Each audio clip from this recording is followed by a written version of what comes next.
नमस्कार साथियों, एरा संस्थान में आपका एक बार पुनः स्वागत है, अभिनंदन करता हूं।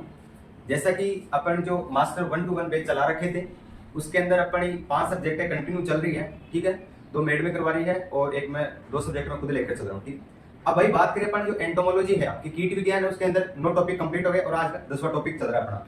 कौन सा टॉपिक? 10। ठीक है, ये बात होगी अपनी 10वें टॉपिक की। और जो आज 10वां टॉपिक रहेगा वो है अपना structure and function of reproductive system and type of reproduction in insect. मतलब जो आपका कीट होता है उसके अपन जो रिप्रोडक्टिव सिस्टम होते हैं, उसके मतलब उसकी जो रिप्रोडक्ट जो आपके कीट होते हैं उसके जो जनन होते हैं, मादा जनन, नर जनन, ठीक है, उसके प्रणाली के बारे में देखेंगे। उसके बाद में जो रिप्रोडक्शन है, ठीक है, जनन है, उसके टाइप देखेंगे कौन कौन से हैं, उसके फंक्शन, स्ट्रक्चर और रचना और फंक्शन देखेंगे। ठीक है, अपन ने पिछली क्लास में 9वीं क्लास में चर्चा की थी एक तो ऑर्गन्स के बारे में, मादा जननांगों के बारे में, ठीक है, नर जननांगों के बारे में। ठीक है, उसके बाद में उसी चैप्टर के अंदर इंक्लूड था आपके 9वीं के अंदर ऑर्गन्स, सेंसर ऑर्गन्स मतलब संवेदी अंग। अब संवेदी अंगों के अंदर मतलब जो सेंसर होते हैं, ठीक है, वो ऑर्गन्स कौन कौन से होते हैं? स्वाद ग्राहिता, गंध ग्राहिता, ताप ग्राहिता, ठीक है, और जो संवेदनाशीलता, ठीक है, प्रकाश ग्राहिता, काफी 7-8 थे, वो आपको मैं अच्छे से करवा दिया था। अब अपन सीधे तौर चलते हैं 10वें टॉपिक की तरफ। आप तो सीधे तौर पर देखें, इसके अंदर अपन 2 चीज पढ़ेंगे। कौन कौन सी? एक तो आपकी नर, बोले तो मेल, नर जननांग पढ़ेंगे, और दूसरी है फीमेल, फीमेल बोले तो मादा जननांग। ठीक है, ये हो गया अपना। अपन किस चीज के बारे में अध्ययन करेंगे? नर जननांग के बारे में अध्ययन करेंगे और मादा जननांग, मेल और फीमेल के बारे में अध्ययन करेंगे। अब इनके बारे में एक एक की चर्चा करते हैं। तो आपकी जैसे बात करें अपन जो नर जनन है, ठीक है, इसके अंदर नर जनन को कई भागों के अंदर बांटा गया है। क्या देखो, इसके अंदर नर जनन अंगों की रचना निम्न भागों पर की गई है। नर जनन अंगों की, तो इसके अंदर अगर पहली बात पर देखें, ठीक है, या फिर इसका जो पहला है वो पहला है वर्षण। ठीक है, क्या है? वर्षण है। इसके बाद में है एक जोड़ी, इसके अंदर आप ऐसे लिखोगे वर्षण के अंदर एक जोड़ी। ठीक है, इसके बाद में है एक जोड़ी पार्श्व नलिका। कौन सी? पार्श्व नलिका। ठीक है, तीसरी है आपकी, इसके अंदर आ जाएगा, इसको अपन शुक्राशय भी बोल सकते हैं। और उसके बाद में है तीसरी आपकी है शुक्राशय। और जो आपकी पार्श्व नलिका है, ठीक है, पार्श्व नलिका को अपन क्या बोल सकते हैं? आपके शुक्र वाहिनी भी बोल सकते हैं। चौथी है आपकी स्खलन नलिका। पांचवी है आपकी सहायक ग्रंथिया। इसके बाद में छठी है आपकी सीसन। तो काउंट करो एक बार कितनी हुई। पहली तो आपकी हो गई कौन कौन सी? एक जोड़ी वर्षण हो गई, इसके बाद में एक जोड़ी पार्श्व नलिका हो गई या शुक्र वाहिनी हो गई, स्खलन, सीसन, सहायक और नर जनन कोष्ठ। एक इसके अंदर चाहिए, 7 इसके अंदर, 7वीं है नर जनन कोष्ठ। क्या होगी? नर जनन कोष्ठ। ठीक है, ये होगी अपनी आपकी जो नर जनन था, नर जननांग था, बोले तो मेल का जो जननांग रिप्रोडक्टिव है वो 7 भागों में बांटा गया है। इसको अपन अच्छे से चर्चा करेंगे एक एक के बारे में। इसके बाद में मादा का देखते हैं अपन। ठीक है, मादा में कितने पाए जाते हैं? अब मादा को कितने भागों में बांटा गया नर जननांग को, तो देखते हैं। अंडा से अंडवाहिनी, एक जोड़ी तो अंडा से आप लिख लेना, एक जोड़ी अंडा से फर्स्ट। दूसरा अंडवाहिनी, अंडवाहिनी, ठीक है, 2 है ना। इसके बाद में आपके एक आती है गर्भाधान कर लो। ठीक है, इसके बाद में आप कर सकते हो जनन के कोष्ठ, मादा जनन के कोष्ठ, नर जनन के कोष्ठ हो गया। चौथा है मादा जनन के कोष्ठ। ठीक है, ये आ गई। इसके बाद में 4 हो गए ना। अब चौथे के बाद अपन देखते हैं जनन कोष्ठ हो गया, 4 हो गए ना।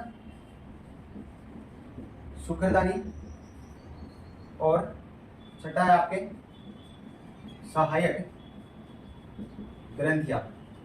क्या है? सहायक ग्रंथिया। ये हो गया। इसके बाद में अपन कुछ जनन के प्रकार भी देख लेते हैं। 7वां है जनन के प्रकार।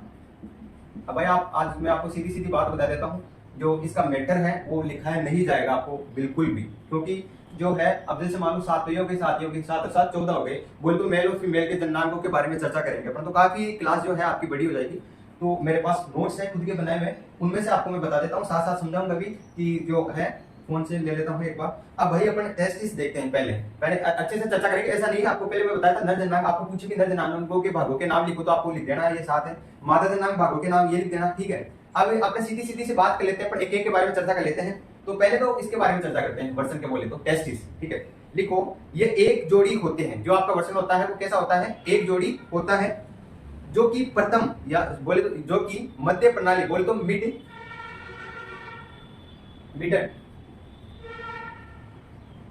क्या था, मिड गुड, ठीक है, बोले तो आधे मध्यांतर के ऊपर अगले भाग पर स्थित होता है। वर्षन क्या होता है, एक जोड़ी होता है, मिड गुड बोले तो आधे मध्यांतर के ऊपर अगले भाग पर स्थित होता है। इसके बाद में लिखो, दोनों आपस में जुड़े हुए पीले रंग के चतुर्भुजाकार आकार किस वसा पिंडों में गिरे होते हैं। कैसे गिरे होते हैं, वसा पिंडों में। कैसे, वसा पिंडों में। आपको पूछे कि आपको जो वर्षन है वो कैसे किस आकार में होता है, तो जो इसका आकार होता है वो तो कैसा होता है, चतुर्भुजाकार। कैसा होता है, चतुर्भुजाकार, ठीक है। ये बेसिक सी जानकारी होनी चाहिए, पॉइंट पॉइंट लिखा देता हूं आपको। इसके बाद में प्रत्येक वर्षन कई बेलनाकार टाइप में होता है। जो ये वर्षन होता है वो प्रत्येक कैसा होता है, बेलनाकार। कैसा होता है भाई, बेलनाकार। ऐसे काफी टाइम लगेगा, आपको मैं बोल बोल के करवा देता हूँ। बेलनाकार हो गया। इसके बाद में लिखो आप, इन नलिकाओं को फोलिकल्स कहते हैं। जो ये नलिकाएं होती है बेलनाकार, इनको क्या कहते हैं, फोलिकल्स। क्या कहते हैं, फोलिकल्स कहते हैं। इसके बाद में है, ये शुक्रवाहिनी के ऊपर क्रम से लगे होते हैं। जो शुक्रवाहिनी होती है आपकी, उसके अंदर क्या कैसे लगे रहते हैं, क्रम से बोले तो मतलब एडजस्ट तरीके से लगे रहते हैं। इसके बाद में है, तथा शुक्र निर्देशक के द्वारा शुक्रवाहिनी में खुलते हैं। इन सभी फोलिकल्स के ऊपर एक पतली पारदर्शक झिल्ली परिधि श्लेष्मिका होती है। प्रत्येक टेस्टिकुलर फोलिकल के अगले स्वतंत्र सिरे पर सिक्कर कोशिका होती है, जिसके चारों ओर बहुत सी प्रथम शुक्र उत्पादक कोशिकाएं पाई जाती है। इस भाग को जर्मेरिया या शुक्र जनन कोशिका क्षेत्र भी कहते हैं। आज आपसे समझ आता हूँ कि मैं आपको देख देख के पढ़ा रहा हूँ, पर ऐसा कुछ नहीं है, क्योंकि नोट्स मैंने खुद के बनाए हुए हैं हाथों के द्वारा। तो जो मैंने matter and short and sweet तरीके से दे रहा हूँ और कहीं पे भी नहीं मिलेगा आपको, ठीक है। तो मैं जैसे जैसे बोल रहा हूँ इतना है कि वही चीज है, मैं समझा रहा हूँ, बस देख देख के यहाँ पर लिख नहीं रहा, मतलब बिना देखे, ठीक है। इतनी सी बात मैं आपको लिखा रहा हूँ बोल बोल के। इसके बाद में लिखो आप, वर्षन का काम कंप्लीट हो गया। अब जो है अपने देख लेते हैं शुक्रवाहक। शुक्रवाहक या फिर शुक्राशय देख लेते हैं पहले, ये वाला शुक्राशय के अंदर लिखो, प्रत्येक शुक्रवाहक आपस में मिलने से पहले एक कोष्ठ के रूप में फूल जाते हैं। मतलब प्रत्येक शुक्रवाहक है वो आपस में मिलकर कैसे होते हैं, कोष्ठ के रूप में क्या हो जाते हैं, फूल जाते हैं। किसके रूप में, कोष्ठ के रूप में।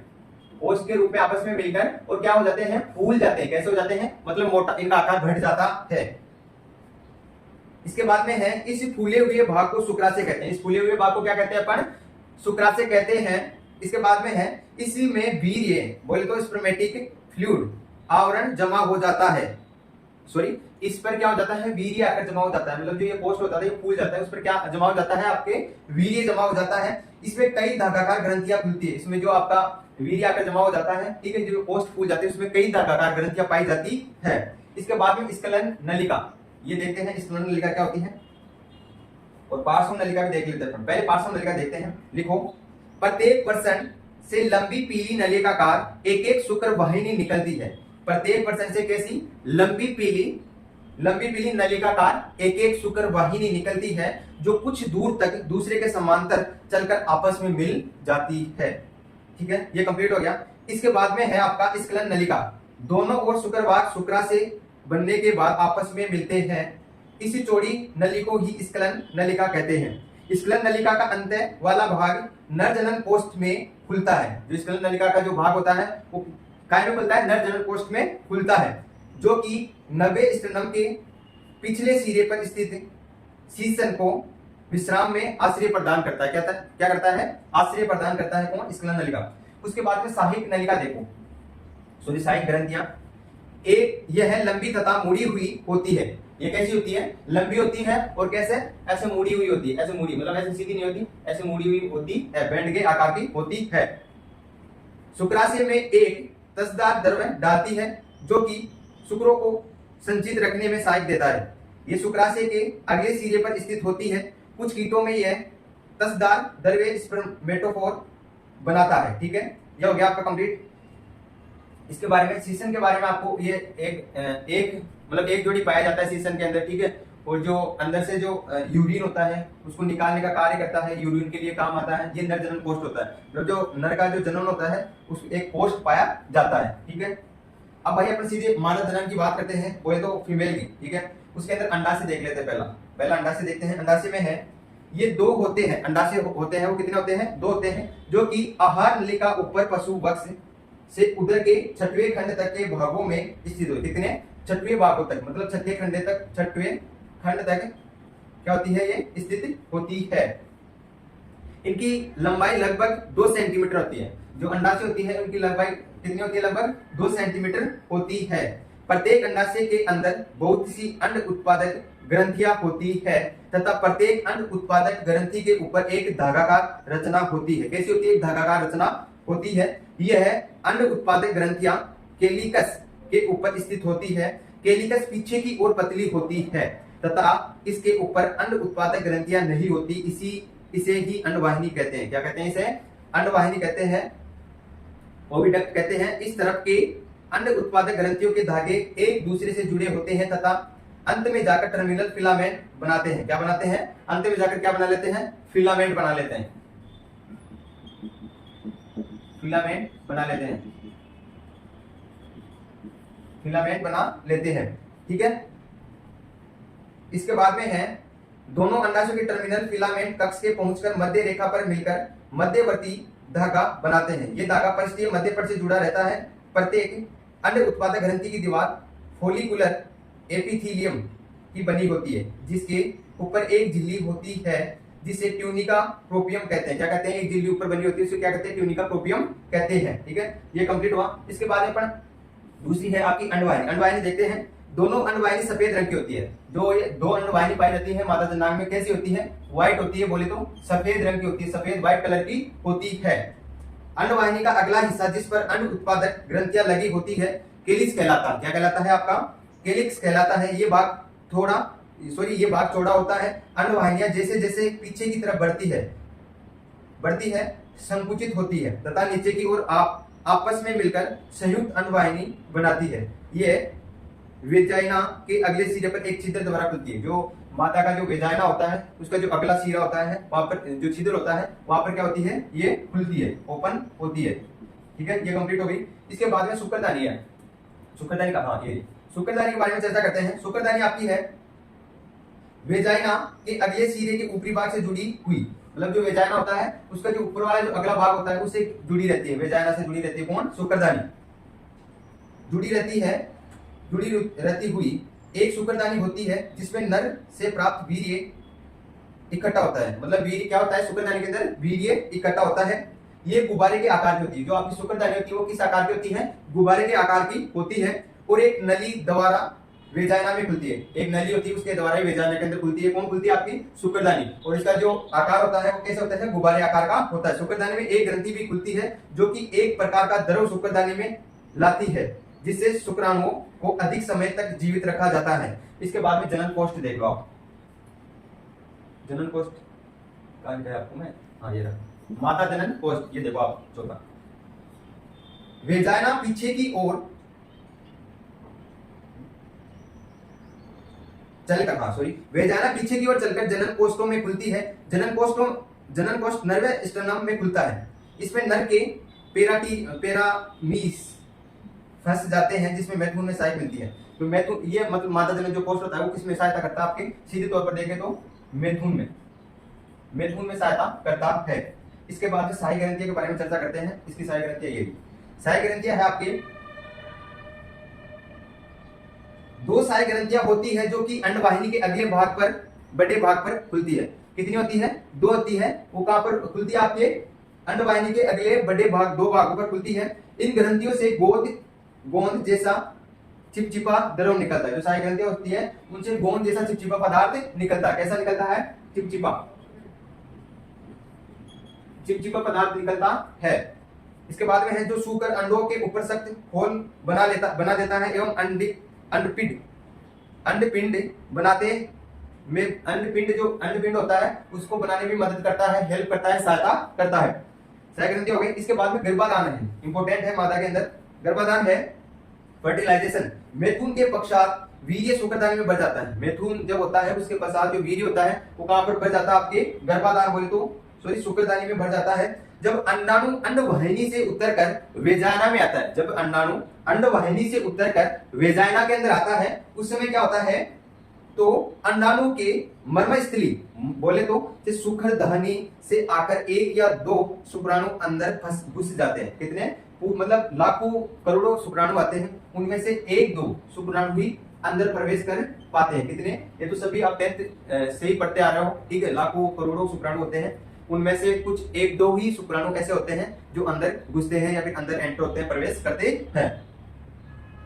उसमें से एक शुक्राणु फर्टिलाइजेशन करता है। इन फर्टिलाइजेशन एक पर बोले तो जो अंडे होते हैं, ठीक है, पर कोलिटीरियल ग्रंथियों का द्रव छा जाता है जो सूख कर सख्त हो जाता है। मतलब एक कवच का परत ले लेता है, जिसे अपन कवच बोलते हैं ना अंडों के ऊपर, वो आवरण ले लेता है। इस प्रकार से अंडा सख्त होकर सुरक्षित हो जाता है। जो आपका ये कवच होता है इसके द्वारा ये अंडा स्वस्थ हो जाता है, ठीक है। अब जो जनन के प्रकार है वो जनन के प्रकार आपको मैं पूछते नहीं है, फिर भी मैं डायरेक्ट बता देता हूँ जनन के प्रकार। कीटों में प्राय जनन क्रिया नर और मादा के मैथुनोपरांत शुक्राणु के द्वारा अंडाणु के निषेचन द्वारा होती है।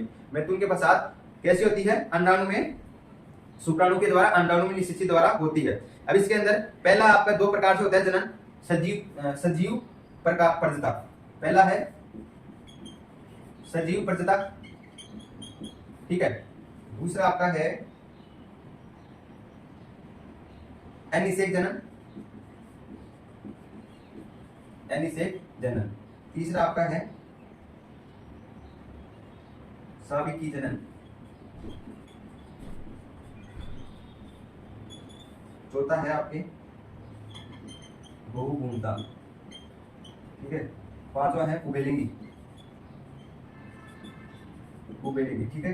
अब जो ये उभयलिंगी होता है वो क्या होता है, वास्तव में उभयलिंगता बहुत कम कीटों में पाई जाती है। जो उभयलिंगता होती है वो तो सभी को पता है, बहुत कम कीटों के अंदर पाई जाती है, गिने चुनों के अंदर।